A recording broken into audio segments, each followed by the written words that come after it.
With so many people using artificial intelligence, have you ever wondered what comes next? We used to share information with cave paintings, and then we moved on to stone tablets, and then scrolls, printing press and books, and then the telegraph, radio, television, computers, internet. That's when it really took off, when we started sharing information with the internet. Now all that information has become even more concentrated. So instead of going to a search engine and searching for a website and then reading that website, it's just easier to ask the artificial intelligence. What might be the next stage for information sharing is neural plugs. We kind of have that now. If you look at a lot of people, if they're walking down the street, they're talking on their phone, and a lot of times they'll have that earbud in, and they could be talking to artificial intelligence, and the next stage might be a neural implant, which doesn't seem that far-fetched. So if you need information, you don't have to go into a cave and look on the wall or drive down to the library and flip through some old books. You can just think about it and the information will appear in your mind. It's very convenient, but at what cost? There's an excellent episode on the outer limits. It's called Stream of Consciousness. This was an older show, but it's so far ahead of its time. There may be some spoilers, so if you haven't seen this before, when people are old enough, they have a Neuralink installed. And that Neuralink connects them to the main AI that everyone connects to, kind of like the Borg on Star Trek. The main character, he had a brain accident and he couldn't get a Neuralink installed. So the only way for him to get information is through books. Neuroelectrical connections can be established using dendritic transistor array. Interesting stuff. Yeah. Go on.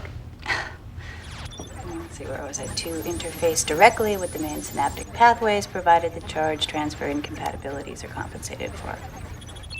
So, what is that like? To read without reading? I don't know. It's essentially automatic. Never really gave it much thought. I think it'd be more interesting to hear you describe what it's like to actually read letters, how you convert them into words and sounds, memorize them one by one. Stanley says that you can even do arithmetic in your head. I wouldn't be too impressed. I don't have a choice. Here's a great scene where he's trying to order and he doesn't have the Neuralink, so they actually have to stop and manually tell him what's on the menu. Well, what do you have? Do you want me to take your order? Oh, you need to hear the menu then. Right. And it doesn't matter how hard I work.